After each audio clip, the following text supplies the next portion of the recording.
বলি বারবার যে হাসিনা প্রসঙ্গ যখনই আসে, শেখ হাসিনা প্রসঙ্গ, আমি বলি যে উনি দেশ ছেড়ে পালিয়ে গেছেন। এই যে পালিয়ে যাওয়ার শব্দটা, এই শব্দটা অনেকে পছন্দ করছেন না, এবং তারা বলছেন যে আসলে কি শেখ হাসিনা পালিয়ে গেছেন। এ ধরনের অনেক কমেন্টও আমি পেয়েছি আমার এই বিভিন্ন কন্টেন্টে। সর্বশেষ যে জিনিসটা হলো, অনেকে ব্যক্তিগতভাবে আমার সঙ্গে যোগাযোগ করেছেন। আমি যে যোগাযোগে তারা যা বলার চেষ্টা করেছেন সেগুলো আপনাদের একটু বলতে চাই। যেমন ইংল্যান্ডের সাদারল্যান্ড শহর থেকে সৈয়দ জিয়াউল ইসলাম নামে এক ভদ্রলোক, উনি আমার ফোন নাম্বার জোগাড় করে আমাকে হোয়াটসঅ্যাপে ফোন করেছেন, এবং করে উনি এই কথাটাই বলছেন। উনি আমাকে প্রথমে প্রশংসাই করলেন, এবং তারপরে উনি একটা বড় মেসেজও আমাকে পাঠিয়েছেন। আমি মেসেজ থেকে কয়েকটা লাইন আপনাদেরকে পড়ে শোনাই।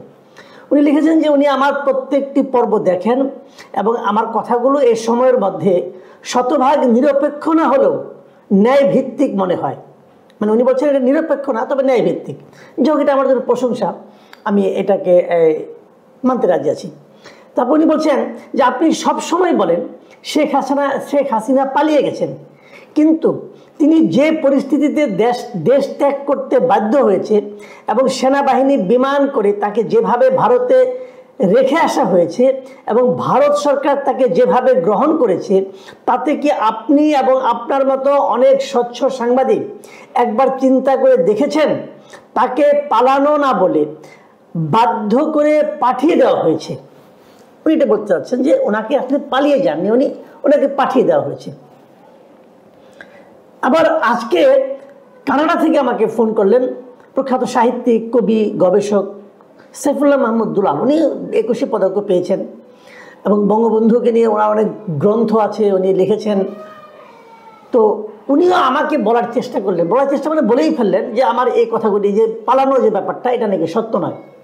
এবং উনি বললেন যে এগুলি আমি বলছি বলেই অনেকে এখন বলছেন যে বঙ্গবন্ধু 71 সালে পালিয়ে গিয়েছিল, শেখ হাসিনাও এখন পালিয়ে গেছে। এইভাবে উনি নাকি অনেকে নাকি ব্যাখ্যা করছে, এবং এই দায়টা উনি আমার উপর দেওয়ার চেষ্টা করছেন। তো আমি এই সমস্ত মতামতকে অবশ্যই সম্মান করি, এবং আমি বলি এই ধরনের মতামত থাকবেই, এক একজন এক এক কথা বলবে। আমি নিজেও যেটা বলেছি, আমি যে শতভাগ সঠিক, আমি খালি এই ক্ষেত্রে না, সকল ক্ষেত্রে আমি বলি, আমি যখন কোনো একটা কথা বলি সেটা যে শতভাগ সঠিক হতেই হবে তা কিন্তু নয়। আমি আমার জ্ঞান, আমার বুদ্ধি, আমার শিক্ষা, আমার রুচি এবং আমার উপলব্ধি থেকে কথা বলি, কারণ দ্বারা পরিচিত হয়ে কথা বলি না আমি। তবে আমার কথার সঙ্গে দ্বিমত কেউ পোষণ করলে আমি সেটাকে সাদরে গ্রহণ করি, এবং সেখান থেকে আমি একবার দ্বিতীয়বার চিন্তা করার চেষ্টা করি। দ্বিতীয় চিন্তায় যদি মনে করি না দ্বিমতটাই সঠিক, তাহলে সেটা আমি গ্রহণ করব, আমি সরি বলবো আমার আগের কথার জন্য। এটা নিয়ে আমার কোনো দ্বিধা নেই, কারণ আমি তো ভাই নিজের মতটাকেই প্রতিষ্ঠিত করতে চাই না, আমি মত বিনিময় করতে চাই। যাই হোক, এখন আমি এই প্রসঙ্গটা নিয়ে আলাপ করি। আমার প্রশ্নটা হলো, আসলেই কি শেখ হাসিনা পালিয়ে গেছেন, না কিভাবে গেছেন উনি? যারা এই পালিয়ে যাওয়ার কথাটা নিয়ে আমাকে প্রশ্ন করছেন বিভিন্ন জায়গায়, তাদের সবগুলো বক্তব্য নিয়ে আমার মনে যে ওনাদের যে যুক্তিগুলো, সেই যুক্তিগুলো আপনাদের সঙ্গে শেয়ার করি। যুক্তিটা এরকম যে যদি উনি পালিয়ে যেয়ে থাকেন, পালিয়ে যাওয়া কাকে বলে? উনি কি নিজে গাড়ি ড্রাইভ করে চলে গেছেন? উনি কি দৌড়ে চলে গেছেন? উনি কিভাবে গেছেন? উনি হেঁটে হেঁটে একটা গাড়িতে উঠেছেন, সেই গাড়ি একজন ড্রাইভ করেছেন, আমরা দেখেছি দৃশ্যটা। তারপর সেই গাড়ি নাকি তাকে হেলিপ্যাডে নিয়ে গেছে, নাকি উনি এয়ার স্ট্রিপে নিয়ে গেছে ওখান থেকে উনি যাওয়ার পর ওখান থেকে উনি প্লেনে উঠেছেন, এবং সেটা বিমান বাহিনী প্লেন বলা হচ্ছে। এবং সেই বিমান বাহিনী প্লেনে যারা চালিয়ে নিয়ে গেছেন, উনি কি নিজে চালিয়েছেন? না, যারা চালিয়ে নিয়ে গেছেন তারা বিমান বাহিনীর লোক, তা নিয়ে ভারতে গিয়েছেন। ভারতের যে গাজিয়াবাদ যে এয়ারবেজ, সেখানে তারা নামিয়ে ল্যান্ড করেছেন, ওখানে ওনাকে রেখে সেই প্লেনটাকে উনি রয়ে গেছেন আর চলে এসেছে। প্লেনটা কিন্তু চলে এসেছে, প্লেনটা আবার দেশেই চলে এসেছে। যারা প্লেনটা চালিয়ে নিয়ে গেছে তারা কেমন চাকরিতে নেই? আছে তো, তারা তো বিমান বাহিনীতে চাকরি করছে। এই প্লেনটাতে আবার বিমান বাহিনীর বহরেই যুক্ত হয়েছে, তাহলে উনি পালালেন কি হবে? যুক্তিটা তাদের এরকম যে পালিয়ে গেলে তো একে একে চলে যেতেন, কিন্তু একে একে যাননি, ওনাকে নিয়ে বাংলাদেশ গভর্নমেন্টের লোকজন নিয়ে ওনাকে ওখানে দিয়ে আবার চলে এসেছে। তাহলে কিন্তু এখানে প্রশ্নটা উঠতেই পারে যে ওনাকে জোর করে পাঠিয়ে দেওয়া হয়েছে। এই প্রশ্নটা কিন্তু গুরুত্বপূর্ণ। আমরা যে ছবি দেখেছি, আমরা কিন্তু দেখেছি দূরে থেকে যে উনি হেঁটে হেঁটে একটা গাড়িতে উঠছেন। যদি তাকে জোর করে পাঠিয়ে দেওয়া হয়, তো উনি তো হেঁটে হেঁটে উঠলেন, এটা আবার কেন? এই প্রশ্নটা কিন্তু আমি করতে চাই। ওটা কিন্তু চেঙ্গলোকে নিয়ে গাড়িতে ওঠানো হয়নি, তাই না? উনি তো হেঁটে হেঁটে উঠেছেন। তাহলে কি উনি ইচ্ছা করে গেলেন নাকি ইচ্ছার বাইরে গেলেন? এগুলি নিয়ে নানা ধরনের আলোচনা চলতে পারে, কিন্তু প্রশ্নটা হলো এটা যে উনি যখন গেলেন, এই যাওয়াটাকে আমি পালিয়ে যাওয়া বলবো কিনা, অথবা ওনাকে পাঠিয়ে দেওয়া হয়েছে জোর করে, সেটা বলবো কিনা। আচ্ছা, এখানে প্রাসঙ্গিক আরো দু একটা কথা আমি বলি। আচ্ছা, এই যে কয়েকদিন আগে, 2 দিন আগে তো সিরিয়ার প্রেসিডেন্ট বাশার আল আসাদ উনিও দেশ ছেড়ে চলে গেছেন। আচ্ছা, উনি কি পালিয়ে গেছেন?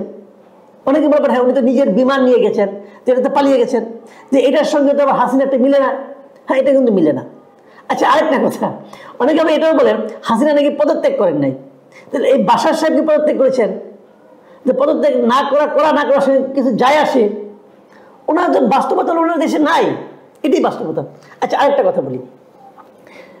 2022 সালের জুলাই মাসের কথা মনে আছে আপনাদের, যে শ্রীলঙ্কার প্রেসিডেন্ট গোতাবায়া রাজাপাকসে, সেও কিন্তু প্লেন নিয়ে পালিয়ে গেছেন দেশ ছেড়ে। ওইটা কি পালিয়ে যাওয়া ছিল? সেও তো বিমান বাহিনী একটা, আমরা সবাই বলছি পালিয়ে গেছেন। উনি কি নিজে চালিয়ে গেছেন প্লেনটা? তা তো না। শ্রীলঙ্কার মানে আপনার সেনাবাহিনীর প্লেনে উনি গিয়েছেন। তো ওটা যদি পালিয়ে যাওয়া হয়, তাহলে শেখ হাসিনাটা পালিয়ে যাওয়া হবে না কেন? এই আলোচনাগুলো কিন্তু চলবে। এই আলোচনা শেষ কোথায় আমি জানি না।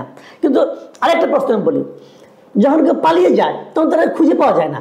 পালিয়ে কোথায় গেছে কেউ জানে না। যেমন বাসার কোথায় গেছে এখনো কেউ জানে না। কিন্তু দেশ ছেড়ে পালালেন যদি আমি বলি, তো দেশ ছেড়ে ভেগে গেলেন, সেটা কি শেখ হাসিনার জন্য প্রযোজ্য নয়? আবার ধরুন শেখ হাসিনা যদি পালিয়েই থাকেন, তাহলে ভারতে আছেন, তাহলে ভারতে ওনাকে দেখা যাচ্ছে কোথাও? কেউ কি ভারতে ওনাকে দেখছেন? উনি কি প্রকাশ্যে বের হচ্ছেন? কেন হচ্ছেন না? বলা হচ্ছে ওনাকে নিরাপত্তা দেওয়া হয়েছে, নিরাপত্তাজনিত কারণে উনি বের হচ্ছেন না। তো নিরাপত্তা তো ভারতের অনেক লোককে ভারত দেয়, ভারতের সরকারের অনেক গুরুত্বপূর্ণ লোককে পূর্ণাঙ্গ নিরাপত্তা দেওয়া হয়। তো তারা কি ওপেন ঘুরে বেড়ান না? ঘুরে বেড়ান। তো সেক্ষেত্রে নিরাপত্তাজনিত হুমকিটা কোথায়? উনি কোথাও যাচ্ছেন না কেন? উনি কোনো সভা সেমিনারে যাচ্ছেন? ভারত সরকারের কোনো অনুষ্ঠানে উনি জয়েন করছেন? তাও তো করছেন না। উনার বোন শেখ রেহানা, উনিই বা কোথাও, মানে উনিই বা কোথায়? তাকেও তো দেখা যাচ্ছে না কোথাও। তাহলে ওনাদেরকে কি তাহলে বন্দি করে রাখা হয়েছে? ভারত কি শেখ হাসিনা এবং শেখ রেহানাকে বন্দি করে রেখেছে? সেটা কিন্তু হতে পারে, আবার নাও হতে পারে। তারা আশ্রয় দিয়েছে, তো আশ্রয়প্রাপ্ত ব্যক্তি কি সারাক্ষণ ঘরের মধ্যে থাকে? এই সমস্ত প্রশ্ন কিন্তু গুরুত্বপূর্ণ। এবং তারা যদি বলে তারা কোথায় আছে স্পষ্ট করে, তারা কি কেউ জানে? যদি কেউ না জানে, কেন জানে না? এটা কি ভারত সরকারই জানাচ্ছে না, নাকি শেখ হাসিনা বা তার বোন তারাই বলছে যে আমরা কোথায় আছি কাউকে জানাবেন না, আমরা লুকিয়ে থাকতে চাই? সেটাও তো হতে পারে। আচ্ছা, শেখ হাসিনা যারা মন্ত্রী ছিলেন, বিভিন্ন জায়গায় খুব গুরুত্বপূর্ণ মন্ত্রী ছিলেন, প্রচুর অর্থ মানে কামাই করেছেন, তারা কোথায়? তারা কি পালিয়ে গেছেন, নাকি তাদেরও জোর করে বের করে দেওয়া হয়েছে? এটা বুঝতে পারছি না। একটা মন্ত্রিসভার যদি সবাই পালিয়ে যায়, তাহলে শেখ হাসিনার জন্য এটা ভিন্ন হবে কেন? আওয়ামী লীগ কি কেবল শেখ হাসিনা, আর কেউ নাই? তো তাদেরকে কি হয়েছে? মানলাম ওনাদের কথা যে শেখ হাসিনাকে জোর করে পাঠিয়ে দেওয়া হয়েছে, মানলাম। অন্য মন্ত্রীদেরকে তারা কি করছেন? তাদেরকে জোর করে পাঠিয়ে দেওয়া হয়েছে, নাকি তারা পালিয়ে গেছেন? এই প্রশ্নগুলো জবাব আপনারা খুঁজেন। আমি জানি না কোনটা কি, বাট এটা তো খুঁজতে হবে, এটা খুঁজেন। আপনাদের মনে আছে যে তারেক রহমানের বিরুদ্ধে যখন বিভিন্ন মামলা চলছিল, তো শেখ হাসিনা প্রায়ই বলতেন উনি এসে আসে না কেন, দেশে এসে মামলা মুখোমুখি হোক। এখন যদি কেউ বলে যে শেখ হাসিনার বিরুদ্ধে যে মামলাগুলি হচ্ছে, শেখ হাসিনা দেশে আসেন না কেন, মামলা মুখোমুখি হোক, হয় না কেন? তখন উনি যে ভঙ্গিতে বলেছিলেন, আমি যদি সেই ভঙ্গিতে ওনাকেও বলি তো উনি আসেন না কেন?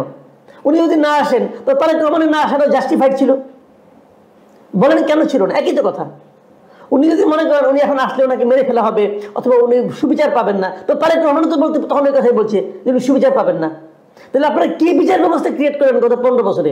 যে বিচার ব্যবস্থায় ক্ষমতার বাইরে যারা থাকে তারা সুবিচার পায় না, এই বিচার ব্যবস্থা তো আপনি প্রতিষ্ঠা করছেন এবং আপনি বড় বড় ভাবে বলছেন যে বিচার বিভাগ স্বাধীন। তাহলে কি হলো? আপনি আসেন না কেন? আপনার বিরুদ্ধে গণহত্যার মামলা আছে, আপনার বিরুদ্ধে তো বিপুল পরিমাণ অর্থ যারা লুটপাট করেছে তাদেরকে মদত দেওয়া, তাদেরকে আপনার অনুমোদন দেওয়া, তাদেরকে প্রশ্রয় দেওয়ার অভিযোগ আছে। তো এগুলোর বিচার হোক। আপনার বিচার বিভাগ যখন আসে আদেশে, তাহলে আপনি আসবেন না। তাহলে আসবেন না কেন? তো কোথায় আছেন কেউ জানবে না, আপনি দেখা দেবেন না। তাহলে যদি বলি আপনি পালিয়ে গেছেন, পালিয়ে আছেন, তাহলে ভাই মন খারাপ করার কি আছে? এটা হতে পারে। আমি মনে করি এই বিতর্কটা থাকবে। আমি এই বিতর্কগুলো সমাধানে কিন্তু আমি যাচ্ছি না, আমি কেবল প্রশ্নগুলি করলাম। প্রিয় দর্শক, আপনারা ভাবুন, শেখ হাসিনা কি পালিয়ে গেছেন, নাকি তাকে জোর করে পাঠিয়ে দেওয়া হয়েছে? যদি জোর করে পাঠিয়ে দেওয়া হয়, কে পাঠালো? আপনি ইউনূস সরকারকে দোষ দিতে পারবেন না। শেখ হাসিনা চলে গেছে 5 তারিখে, ইউনূস সাহেব দায়িত্ব নিয়েছেন 8 তারিখে, মাঝখানে 3 দিন তো কোনো সরকারই ছিল না। তাহলে ইউনূস সরকারকে আপনি দোষ দিবেন কিভাবে? তাও পারবেন না। তো তাকে কে পাঠিয়ে দিল? আর্মি পাঠিয়ে দিয়েছে? তাহলে এখানে কি কোনো আর্মির কোনো সেনা অভ্যুত্থান হয়েছে? তাও তো হয়নি, তাও তো হয়নি। এখন যদি কেউ বলে যে না, শেখ হাসিনাই আর্মিকে রিকোয়েস্ট করেছে যে প্লিজ আমাকে একটা সেফ এক্সিট তোমরা করে দাও, সেটাও তো হতে পারে। ওই সময় তো ওখানে আমিও ছিলাম না, আপনিও ছিলেন না, আমরা জানি না কি হয়েছে। তো ওটার মধ্যে একটা সম্ভাবনা আছে। আসলে কি ঘটেছে? কল্পিত চরিত্র, কল্পিত ব্যাখ্যা দেওয়ার কোনো দরকার নাই। কাপুরুষকে বীর পুরুষ বানানো যেমন যায় না, বীর পুরুষকেও কাপুরুষ বানানো যায় না। উনি কি বীর নাকি ভীতু, নাকি ব্যক্তিগত স্বার্থের কথা উনি চিন্তা করেন, নিজের সুবিধার কথা চিন্তা করে ভেগেছেন, নাকি জোর করে ভাগিয়ে দেওয়া হয়েছে? এই বিতর্কের আমি মনে করি আরো কিছুদিন চলবে, চলুক, কোনো সমস্যা নাই। আমরা আলোচনার মাধ্যমে, বিতর্কের মাধ্যমে আমরা একটা সমাধান পেতে পারি, সেই সমাধানের আশায় আমরা থাকবো। তার আগে একটা কথা শেষ বলে যাই, অনেকে আমাকে এই প্রশ্নটাও করেন যে শেখ হাসিনাকে